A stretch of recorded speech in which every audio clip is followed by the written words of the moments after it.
everybody. Hope you've had a nice week. Welcome back to Working for the Rich and Famous podcast, where we are looking into different careers within the private sector. Today, I'm looking forward to talking to John. Now, there might be a lot of beeps in this podcast because John has worked for a lot of famous people, and I think it's going to be fairly impossible for him to chat with me and avoid all names. So what I've decided to do is tell John to chat to me like he normally would, as if we were sort of doing a private interview. And then we'll go through and we'll beep whenever he talks about any of his employers. So apologies for all the beeps, but the story's still a really good one. Now, by way of introduction, I don't even know what more to say other than he went from bricklaying to SAS to construction to estate management over in the Caribbean. And he's been over in the Caribbean for the last 16 years, I think, and worked for some very high profile people, doing all sorts of building homes ultimately, and then working as a estate manager. So welcome, John. How are you? Good morning. How are you doing? Yeah, good, thank you. Thanks for joining. Where are you based right now? Tell everybody where you are. I'm actually in a small group of islands in the Caribbean called the Turks and Caicos Islands, which is just south of the Bahamas, maybe just off the coast of Cuba, in that kind of neck of the woods. And we're a British overseas territory. So we're part of the UK, although it's independently run by a local government. Okay, cool. And how long have you been there for? I first came out in 2006 for a big construction project. Stayed for about 2 years. Then the economy kind of slowed down in 2008, 2009. So I left for a couple of years and went to the Middle East. And then came back in late 2009, and I've been here ever since. Been there ever since. Cool. Okay, right. So take us right back then. So take us right back to sort of before it all began, the Special Forces, I assume. Well, just previous to that, that was kind of one of the first kind of milestones in my life, I suppose. But previous to that, obviously leaving school, growing up in South London, my father was very much, who was a London taxi driver.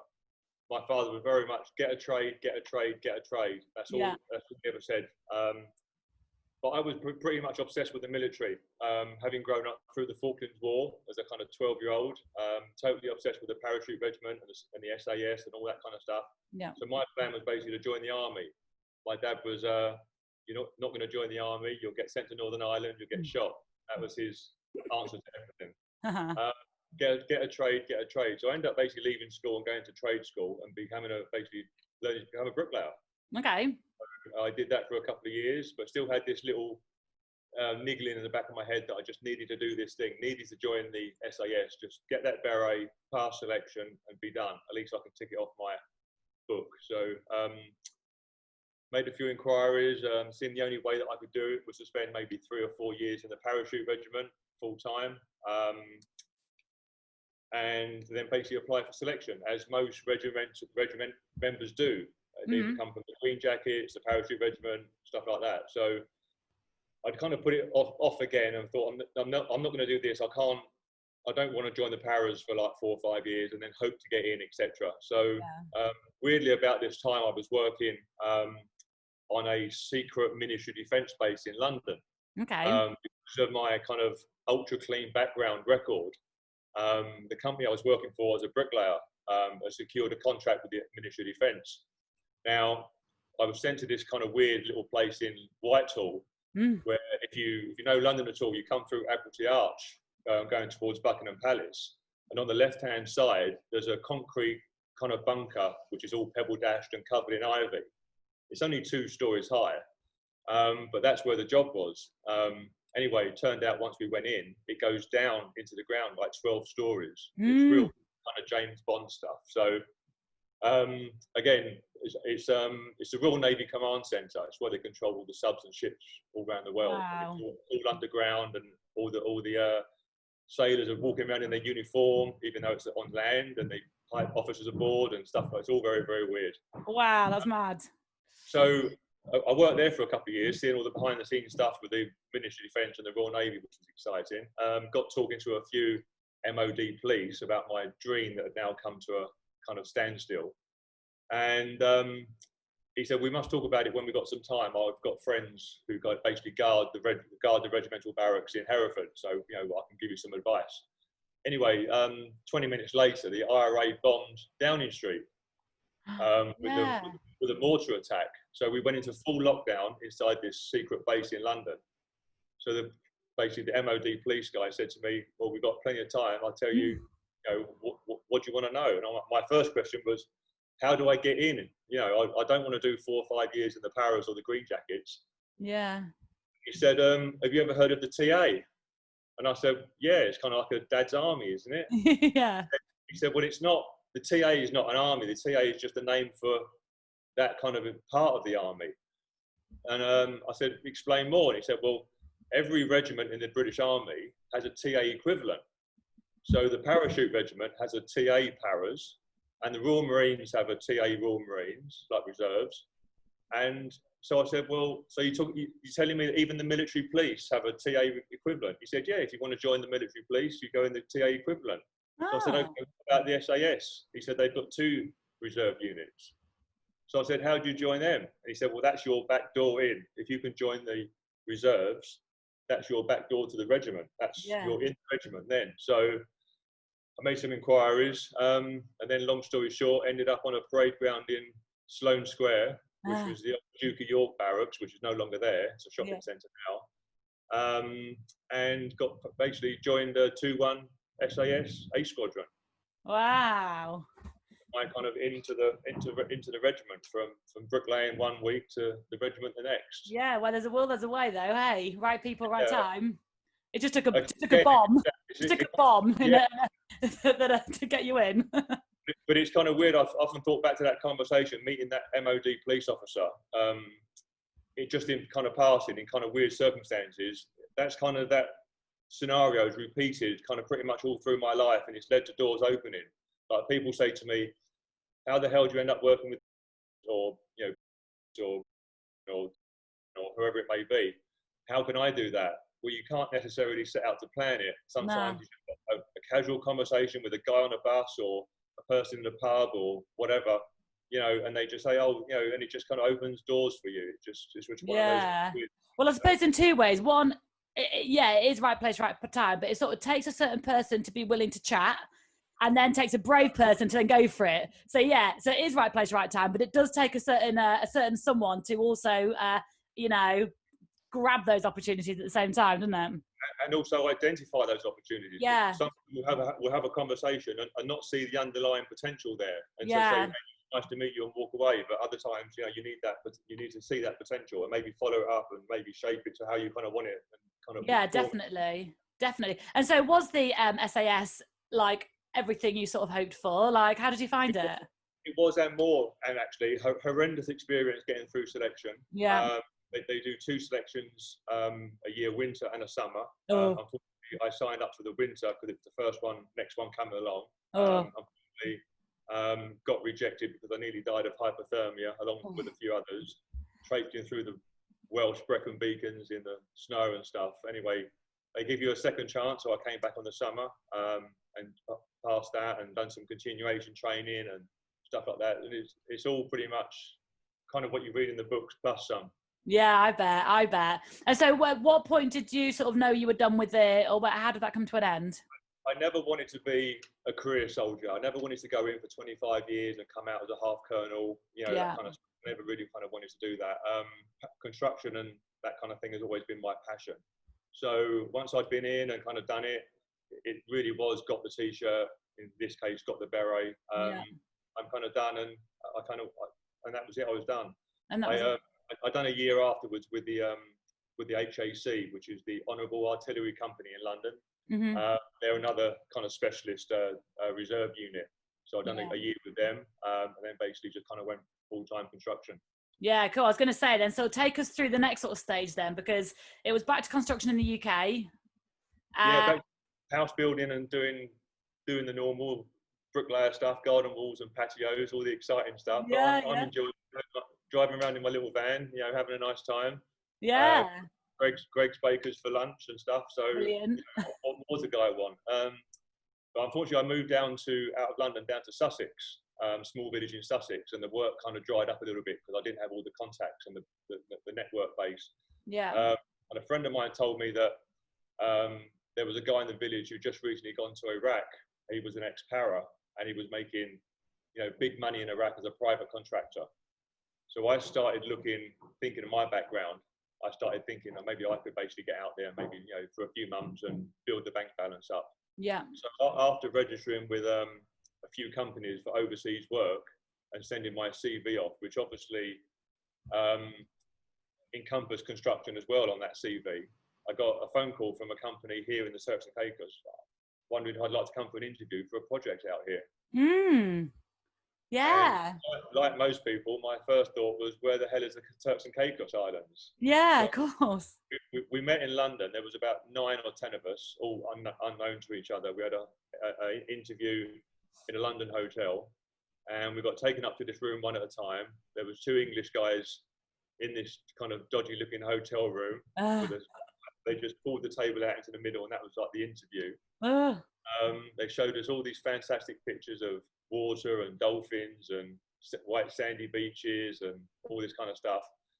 And I walked in there not really knowing anything about the job, and I walked out suddenly really wanting it, even though I didn't know where it was. Yeah. I said to my wife when I came out, I called her and said, I really want this job, but I think it's a scam.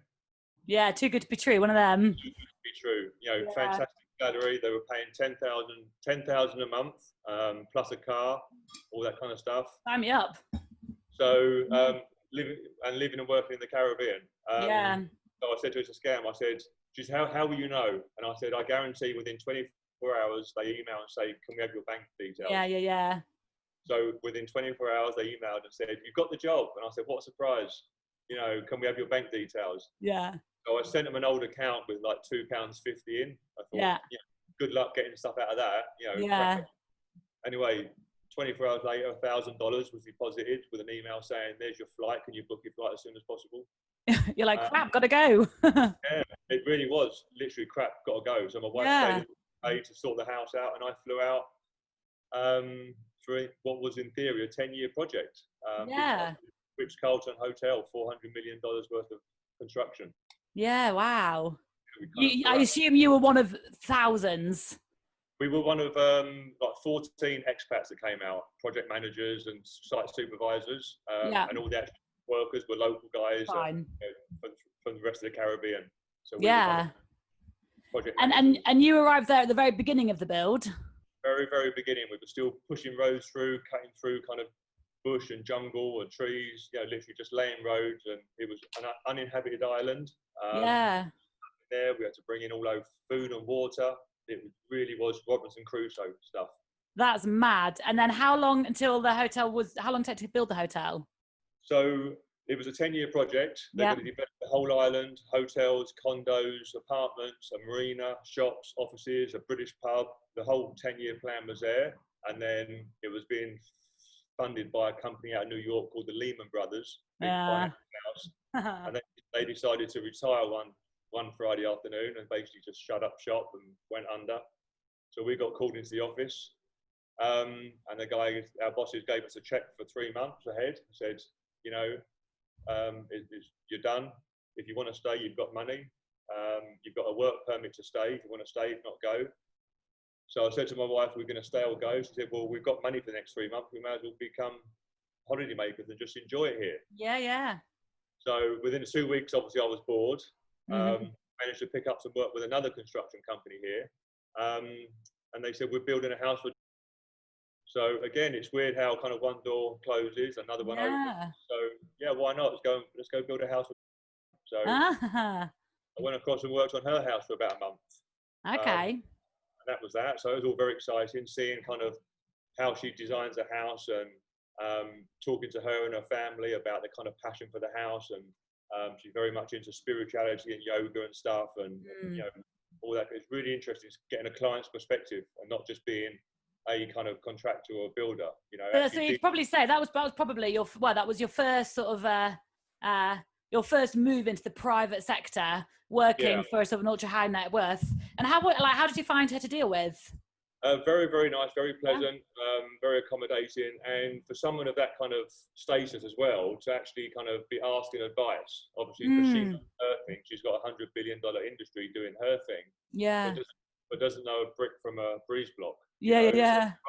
So to ask, you know, someone of my kind of low standing advice and be talking on a one-to-one level. It's quite kind of endearing, you know. Yeah, nice. And then I kind of realised that I could actually provide a service to people in that kind of sector, that kind of, you know, that kind of, Yeah.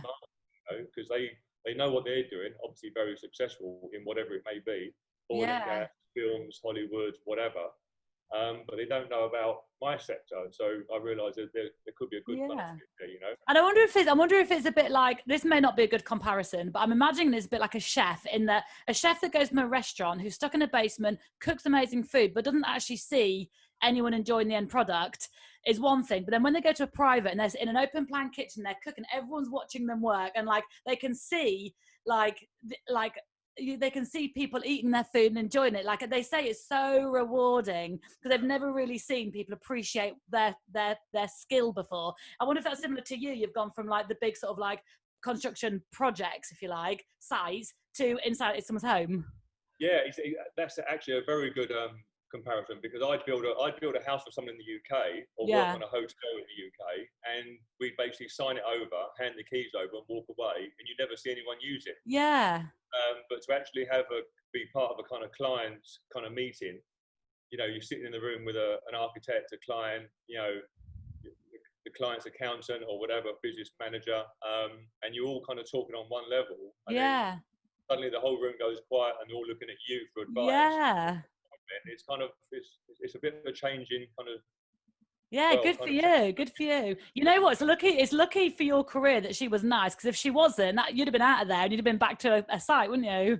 Yeah, totally true. I mean, I was when I got paid that check from the hotel project. I was looking around again. I was putting my CV out everywhere. I didn't intend to stay in the Turks and Caicos. I thought it was a bad omen. I signed for 10 years and was gone after 2. I thought I was going to be gone, and I'd actually secured a job. And I was flying out on January 1st. It's kind of like October, November. But it was in that short space of time between October and November. The contractor said to me, "You go next door." Lives next door, you know, as you do. Yeah. You live next door. He wants some construction done on his pool deck and his general maintenance on his house. Maybe you can take a small crew over and have a look. So I spent another month working on his house, although he wasn't there, never got involved, never met the guy. So we done that, and again, the plan was always to leave just after Christmas on January 1st, and fly home. So we done all that, and our mindset was back to the UK, and you know, again, construction, high vis, and hard hat, and put the flip flops away for another couple of years, and But then I got a call on Christmas Eve from his business manager. How she got my number, I don't know. She phoned me and said, "It's manager. Are you the guy that worked on the pool deck and the house refurbishment?" And I said, "Yes. Although I'm not the contractor, I'm just the supervisor." She said, "He loves the job. He's just arrived with the family. Absolutely loves what you've done.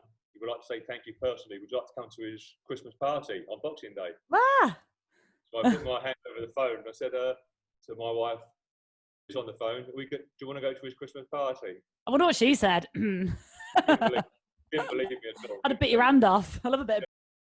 So, anyway, a couple of days later, he sends a boat, because he lives on a private island with the other celebrities. So he sends a boat. We go across. Now I'm familiar with the house because I've been there for 3 months on the island on his house, so I know his house intimately. My wife walks in, all awestruck. It's a lovely house, very kind of old, but very kind of nice, right on the beach. So we walk in, and she says, big crowd of people, private chefs and barmen and people carrying around trays, all the kind of high-end service you'd expect. And my wife said, "That's who's that old guy over there? Looks familiar." I said, "That's," and that's his wife, I think. So so it was a real kind of celeb party. And, nice. I was there, and and then she said, "That looks like a." And I said, "I think it is, because we're in the house." So of course. Yeah, of course.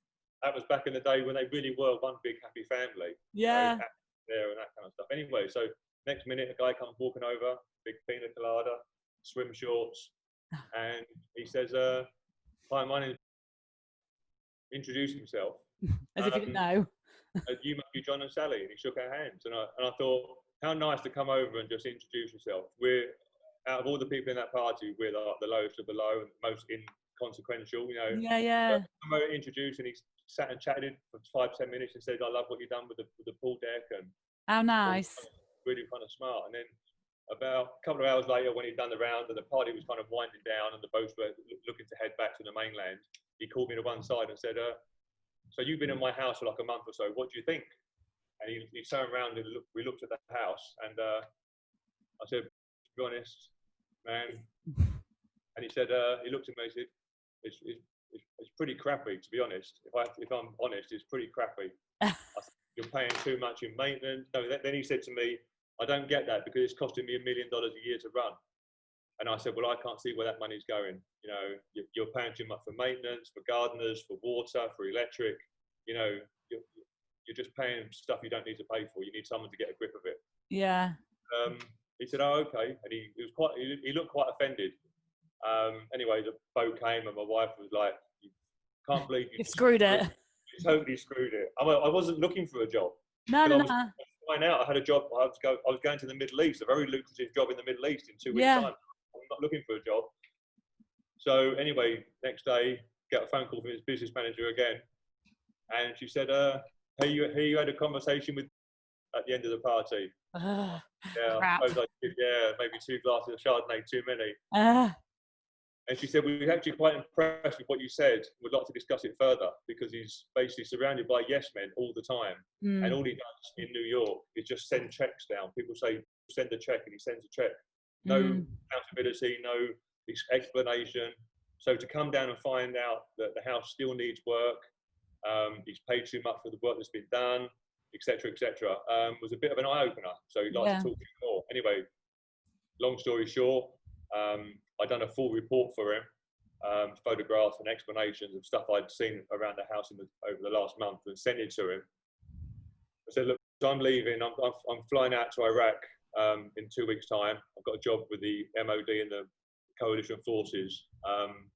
So I can't meet you again, but unfortunately, you know, here's whoever you get to look after the house, give them this will help them basically solve a lot of your problems. And he sent me back an email and said, here's my email. Can you keep in touch? Stay safe, but keep in touch. Send some war pictures. That's all he put. Send some war pictures. But at the time, he was very pro-war. So okay. Said, you know, so 18 months I'm in Iraq. Every Saturday morning on my morning off, I've got my pictures for the week. We've had an interesting week. You know, we're walking around in body armor and helmets all the time. There's mortars coming in to the base. There's rockets coming in. There's gunfire. Even though officially the war has ended on the news, but it's still going on. So I send in pictures, you know, tanks blowing up and explosions and stuff. And every Saturday for 18 months, I send him an email. Oh, I love that. Like his son. Not one reply. Nothing. Not one reply. One acknowledgement. Not even thanks or nothing. Not one acknowledgement ever. So anyway, I finished there and I flew home. We flew home with the military to Bryce Norton. I think it was the 2nd or 3rd of July. And I got back to my house in Sussex. And I said, I'm going to send my last email to him. So I sent him an email and I said, the war's over. No more pictures. Happy 4th of July for tomorrow. Yeah. And he emailed straight back and said, call me on this number. And it was a 212 number, which is New York. So I called him straight away and he picked it up and he said, hi, this is, I said, you've introduced yourself again, but anyway, it's nice, I like it, but you don't need to do it, because I just called you. He said, what are you doing for work now that the war's over for you? I said, nothing, I'm just looking. He said, can you get to New York next week? And I said, pretty sure. He said, can you bring your wife? I said, I'm pretty sure. He went, okay, and he hung up. Maybe this private sector kind of lark is you need to be kind of telepathic and read between the lines. I'm not quite sure what to do next, so I'm a bit of a loss now. And anyway, again, 20 minutes later, he opened the email, 2 first-class tickets, BA to New York. Wow. From his business manager. So he was filming in New York. He had a house there, had a penthouse there. And he was also filming there. So he said that'd be a good place to meet. So flew out there, spent like a week there. In between filming, he called me and said, "We'd like to come to the house for coffee." Gave me the address. Went down with a wife. Knocked on the door, the penthouse apartment. Walked in. He's there making coffee, like cream or sugar. You know, totally relaxed. I haven't seen the guy for 18 months. You know, when I met him at his party, totally relaxed. He was there with his girlfriend, who's now his wife, a lovely lady called. So she was there. She was introduced ourselves, and you know, kisses all around, very, very relaxed and stuff. And we were just talking about his view on the Hudson River, because it was just a few weeks after the plane had landed on the Hudson. And so he said it was just a little bit further up. We knew something was going on. Anyway, so we were talking about that. And then he pulled out my report that I had sent him 18 months previously. He put it on the table. He said, "This has been bugging me for 18 months. I've been trying to get people to look at it and action it. I just can't get any straight answers. Would you like to go down and look after the house for me?" And the job I just finished in Iraq, the contract had come to an end. They'd offered me a second contract on the Afghan-Pakistan border. And I was due to go the following week to have my GPS ankle bracelet fitted in case I got kidnapped. Oh, God. So you can imagine what kind of job that would have been. So I looked at my wife and I just thought, okay, Afghan-Pakistan border or private island in the Caribbean. Yeah. So I said, I can start Monday. And that's Amazing. it. So he flew us down and I started working on this house, and that was my first real estate manager role, as it were. He basically put me down there. He told everyone around, like the nearby hotel, suppliers, etc., that I was basically him. If I said it, it was basically coming from him. He gave me full open carte blanche to do what I needed to do to get the house up and running. Yeah, nice. And I said to him, the first thing I need to do is basically go through all your utilities and all your expenditure. He sent all that down, the accountant sent all that down. And I remember his comment that it cost him $1 million a year to run. And looking through the accounts, that wasn't far off it. It was definitely in the high 900,000s, you know. Wow. And by the time I finished, we had his house running at $200,000 a year. Bloody hell. Down from nearly $1 million. Wow. Yeah, they were, whoever was managing it before were laughing their heads off. They must have been loving it. Yeah. Again, no responsibility or accountability, and you know, and that's. Do you think it's just because of his name? Do you think people just like put a high price tag knowing who these people are? That definitely happens, 100%. Yeah. But yeah. I was also one of my very first experiences, which I think set me up for telling people, being truthful with people and being transparent. Was when I left kind of tech school, construction college, and I was an apprentice. I was trying to do as much work as I could. So I was working with like a company during the week, but doing kind of small jobs for myself and local builders at the weekends. And I worked with this guy, and we were building 2 big brick piers, and we were going to hang 2 metal gates on this house. And it wasn't particularly big house. The guy was I think an accountant, so fairly kind of suburban, you know, 4-bedroom detached house, nothing fancy, but the guy was obviously comfortable but not rich. So I spoke to the builder who I was working with and said, I'm curious to get into the kind of pricing and the construction costing so I can learn it. So can you tell me how you costed this job? He said, excuse me, he said, I've worked out the number of bricks, the amount of sand, how much the gates cost, how long it's going to take us, how much I want to get a day, how much I want to pay you as an apprentice a day, and that's giving me a price. And I said, would you mind kind of writing it down for me so I can kind of learn it? And he wrote it all down. He said bricks was £200, sand was £50, whatever. His profit was £900, mine was £20, whatever it may be. The whole project comes to like £3,000, okay, for this pair of gates and these 2 brick piers. So we worked away and we just kind of finishing. And a guy pulled up in a very nice Mercedes just as we were finishing. And he said, nice work, chaps. He said, I have a house just a few streets down. Would you like to come and do exactly the same for me? So he said, yeah. So my boss and him swapped numbers and details. So we went round there and we pulled up outside this guy's house. And it was pretty much the same. The driveway was slightly wider, so the gates may had to be slightly wider each. And I said to my boss, this is going to be easy because the other one was £3,000. This is exactly the same. He said, no, this is like 9,000. I'm like, how? sorry, you've lost me now. Brick, sand, cement, labour, Yeah. 2,000. Well, why is this 9,000? He said, the guy's a stockbroker. Look at the size of his house. Wow. Oh, it makes me so angry, stuff like that. That's just, and that's carried on all the way through. Every major high-end client I've worked with, I've seen that happen. Yeah. It's a real shame. And it's almost got to the point where if you try and tell them otherwise or try and do something different to what they're used to, they kind of maybe think you're scamming them. Yeah. Because you're only doing something too cheap Yeah. or more efficiently, and they're maybe not used to it, you know? Yeah. Oh, that's so annoying. Why is this sandwich only costing me $10 when I normally pay $50 for a sandwich? What have you done to it? Yeah. And I'm like, all the sandwiches in the hotel only cost $10. I don't know why you're getting charged 50. Honestly, stuff like that does my head in. It does my head in because it must happen all the time. There's no need for it. No, exactly.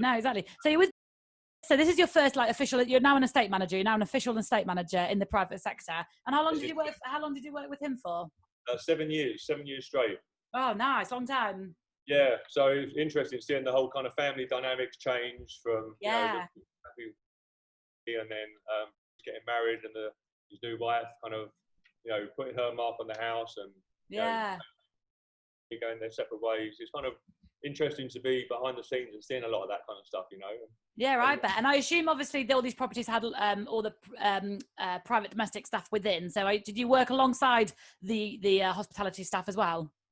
Yeah. So what the house here was on a private island owned by an Asian family, and they got a small boutique high-end hotel at one end with like 40 rooms. It's very kind of low key and high end. So all the private homes, of which there's kind of 12, they're all serviced by the hotel. So all the chefs and stuff come up to the hotel with the housekeeping. It's all part of the hotel, which is where a lot of the costs get kind of hidden, you know, because they're sending staff and there's no record of who's come and how many hours. And did you have a private chef for 2 days or 3 days? And so I kind of used to kind of get a grip of that kind of expenditure and make sure, well, you only had housekeeping twice this week, you're getting charged for 4 visits, you know. It's important to get a grip of that kind of expenditure, even though, I mean, to me, $1 is $1. Doesn't matter if you've got 100 million in the bank or 100 in the bank. Yeah, of course. $1 is $1.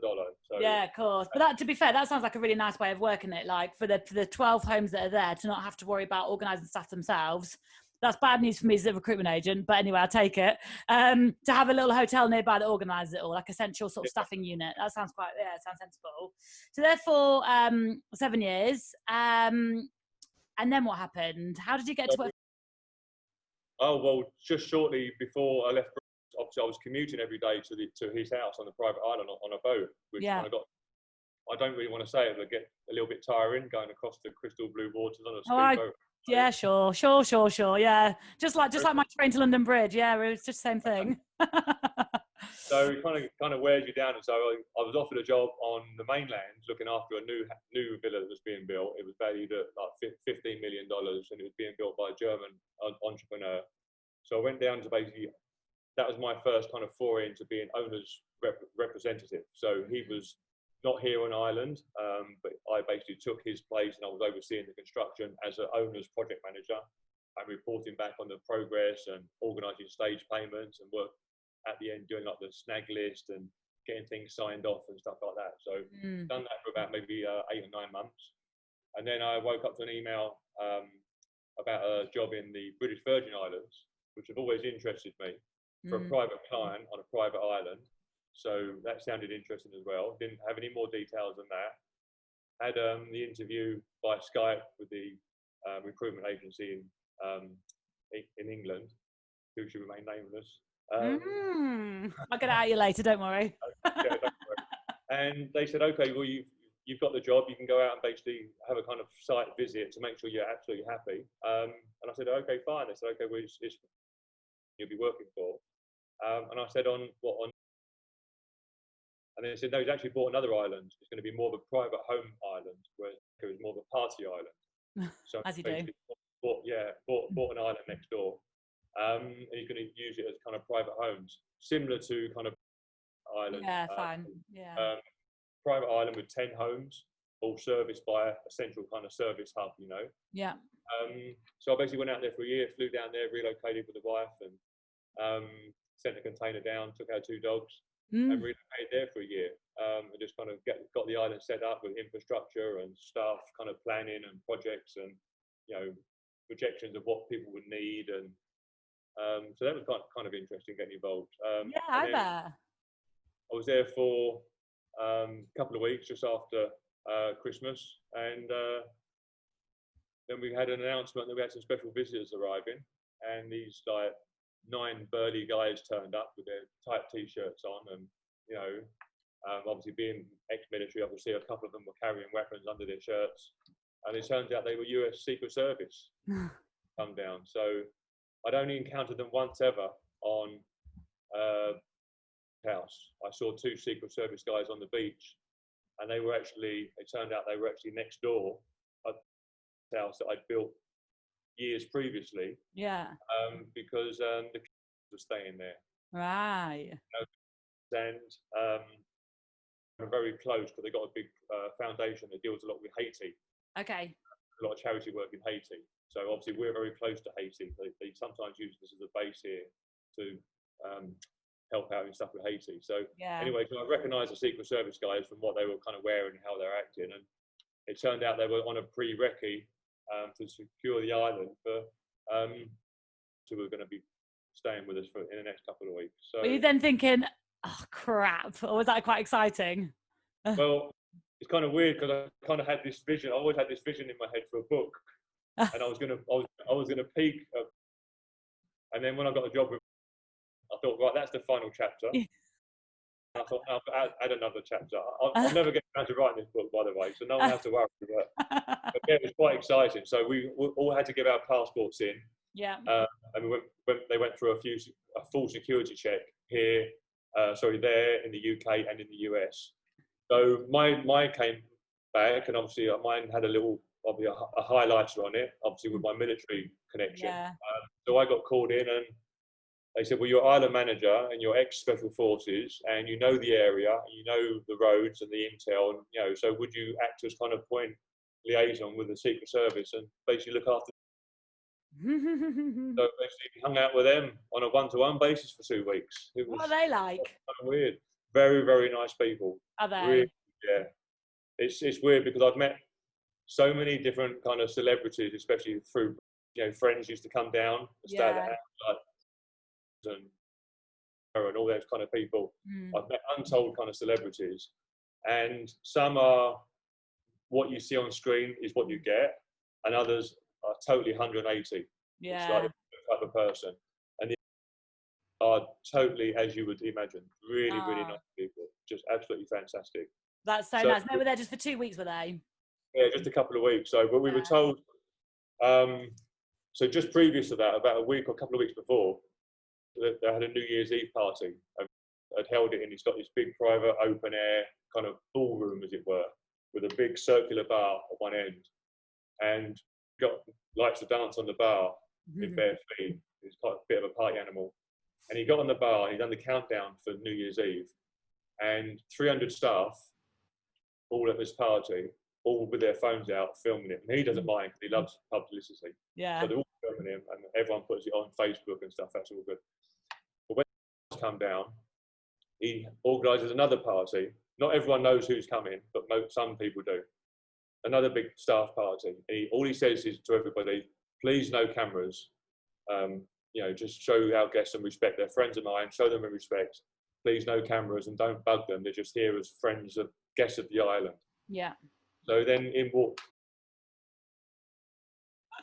and he's got a live band there. He's got a live band and 300 staff, and everyone's really excited to see him. And he does a little speech and introduces them. And then after he does a little speech, he says, okay, we best get this party started. And he says to the band, okay, hit it. So the band start up. So Richard walks across to the bar, takes his shoes off, gets on the bar, starts dancing. And then he basically motions for, come on. And they look at each other thinking, what the hell have we got ourselves into here? We've come for a vacation. We're in a bit of 300 people. And fair play, they kicked their shoes off. Got on the bar. Started dancing. I And love that. the whole place just erupted. And you know, one thing, not one single phone came out. That's so nice, isn't it? They come up right from the offset. They commanded that kind of respect and, you know, Yeah. courtesy. Not one single cell phone came out.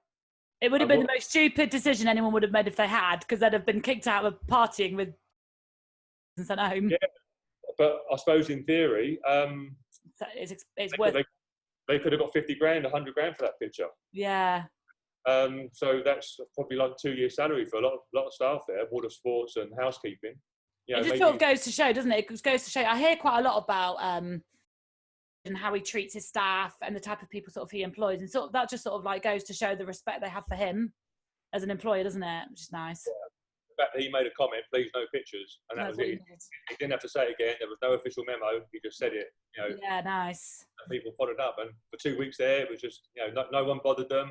Yeah. They went around and they shook people's hands, and they spoke to the gardeners and said, "Hey, how long you been here?" And fist bumps, and you know, people just normally really, really, really. You know what? I love hearing stuff like that, because I hear so many stories of the complete opposite, where people have taken jobs because obviously it's good for their career, and they've stuck it out because they've sort of have to, but they have had the most hell of a time, not enjoyable. So it's actually real nice for people listening to be like, you know, it's not always horror stories, because often what you hear is like, it's amazing, but there's loads and loads of buts. But when you are treated as nicely as you can expect, it's just nice, isn't it? Yeah, Really I nice. mean, obviously, yeah, it's not all roses. It's not all the fairy tale. There are some horrendous times to go with it, especially getting called at 2 o'clock in the morning. I mean, especially I'm going to ask you about some things that you've had to deal with. Well, we live in a very small kind of island in the Caribbean. We're not kind of Jamaica, Barbados. Our tourism is only like 20, 30 years old, so we're way behind the curve. Literally, I got my first iPhone maybe 5 years ago because we didn't have the network to support iPhones. So we were back on the old Nokias and stuff, you know. And I used to go home and people have got these things called iPhones. And I'm like, and a few people tried to bring them in, and the networks wouldn't support them, you know. So we're well behind the curve. So to get people to come and stay at the house, maybe celebrities. I mean, I had one lady who, she'll remain nameless, but she turned up with a big entourage. And I showed her around the house, gave her orientation, and said, "Yeah, I'm here. I'll be staying in the guest house if you need me, because I'm going to stay, you know, to be on call if you need me." And she looked around and she said, "Where's the button?" And I said, "Sorry." She said, "Where's the button?" And I said, "I'm sorry, you've lost me. What button?" She said, "In all my other homes, I have a button in every room, and when I press it, I just get anything I want." And I said, "What kind of thing?" She said, "Whatever I want. Smoothies, gluten-free bread, yogurt, a taxi, a helicopter." And I said, "Sorry, I know for one thing we don't have gluten-free bread on the island. We have to bring that in specially." And she was just dismayed that each room didn't have a button like she didn't have in all. Wow. But quite simply because we don't have the services here to provide that, because we're quite, you know, remote, you know. Yeah, of course. Nor are you that kind of person. Sorry, say again? Nor are you that kind of person. You can get things done and get things built, but you don't want to be doing butler duty for her, do you? Yeah, true enough. Yeah, I mean, I don't mind turning my hand to anything. If I can help out, I'll help out, but some things are just impossible to get. But yeah, fair. There are that small core of, should we say, clients that impossible. That word doesn't exist. They, you know, they need it, they want it, they expect it. But luckily, that is a very small kind of core of people. The majority will be absolutely fine, you know. Yeah. I mean, I'll give you one example. I went in one morning to the house, and it's quite an old house. As I said, it needed a lot of work. In certain conditions, the roof used to leak a little bit. So with the wind in the right direction or the wrong direction, the roof used to leak in the master bedroom. I went in one morning. I spoke to the guest there, Mr. And I said, morning, how's things? It's all very relaxed. He said, "Man, it rained last night, didn't it?" And I said, "Yeah, I think it did. Yeah, why? What's up?" He said, "Come and see what I was doing at 2 o'clock in the morning." And I went up to the bedroom, obviously where him and his wife were staying. And he got a big 4-poster bed, and the whole bed was covered in towels. It looked like an igloo, like a big tent. And he said it was dripping on my head last night at 2 o'clock in the morning. So I had to basically get every towel I could find. He was basically sleeping inside like a big tent. And I said, "Why didn't you just move the bed?" He said, "It's too heavy, I tried." So it's weird getting someone like who's happy just to laugh off the fact that Yeah. getting dripped on in the night and putting towels over his head, just totally chilled, totally relaxed, Yeah. big smile on his face. It's kind of a pleasure to work with kind of people like that, Yeah, I bet. And so what are you doing in the minute then? So what's your current situation now? What are you up to? So what I do now, when I formed my own company, when I got back from the BVI after working with, I formed my own company. So basically what I do now is I do specialist consultancy, especially for that kind of high-end net worth kind of sector. Yeah. A lot of owners kind of rep work, owners project management, especially for construction. So what I find here is a typical client would be someone who's invested in property here, but obviously doesn't know anything about the islands and doesn't really want to be here looking at construction. So they're off doing their thing in industry or Hollywood or wherever it may be.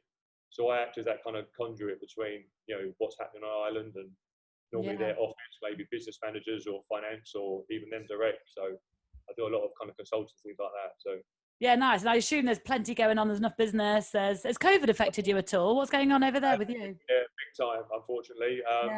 What we find here in the islands here, and I'm sure it's the same for the rest of the Caribbean islands as well, is we're the first to feel a recession and the last to recover.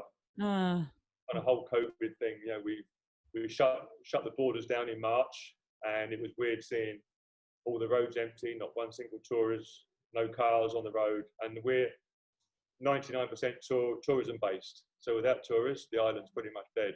So we were due to open our borders on the end of July for international flights. We're not quite sure if anyone's still going to come.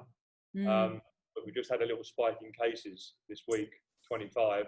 So an emergency government meeting this week to see if we're going to extend that close down, which will be a real shame because a lot of people are really struggling now. Yeah, I bet. I mean, it's not so much in my kind of sector because if someone's going to, my kind of sector is people are building houses, $5 million plus. So maybe this kind of economic downturn slightly hasn't affected those as much. Yeah. There's a lot of population here. A lot of locals are definitely hurting. The hotels are all closed. All the car hires are closed. The restaurants are closed. So all in that tourism industry are basically sitting at home. So hard, isn't it? So hard. Yeah. So what does your future hold for you then? Is your plan to sort of stay there forever, or?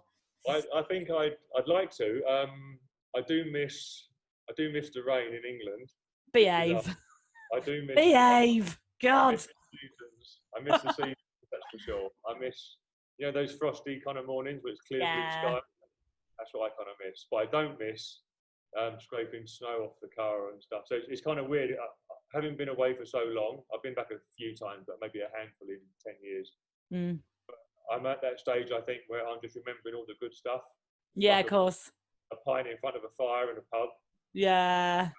But that kind of thing. But you know what? It's better to live in the Caribbean, surely, and go on holiday to England than live in England and we have to go on holiday to Caribbean. Yeah, I think that's what I'm trying to kind of convince myself. So I think that the future will hold for me. I think if I can stay somewhere, maybe not necessarily here, although I do obviously love it here, somewhere in the Caribbean area, and maybe eventually end up maybe slowing down a little bit and doing maybe 6 months here for the UK winter and going back and enjoy the UK summer. Yeah. That would be nice. I have made some inquiries into kind of maybe setting up a small company in the UK to do something similar. Like, looking after owners' interests and stuff like that. So maybe that will take off in the future. Yeah. Well, you know what? If anyone's listening and has a principal that has a property that needs help, then you're the man. Get in touch with me. And I will. I'll put you in touch. Well, thank you so much for your time, John. Your story is absolutely fascinating. Like, no one's going to want to follow you. No one's going to want to follow you next week. What am I going to do? You've set the bar. It was a pleasure. Thanks very much. No worries at all. Thank you so much. So that's a wrap here on episode 4, everybody. Thanks for listening. Please tune in next week. Plenty more people to speak to, plenty more stories to hear. If you are inspired by what you've heard, feel free to get in touch. Please follow us on social, our Facebook and Instagram. You can find me, Philippa Smith, on LinkedIn. And if you are interested in looking for work in the sector or looking for staff, please visit us at silverswanrecruitment.com. Bye for now.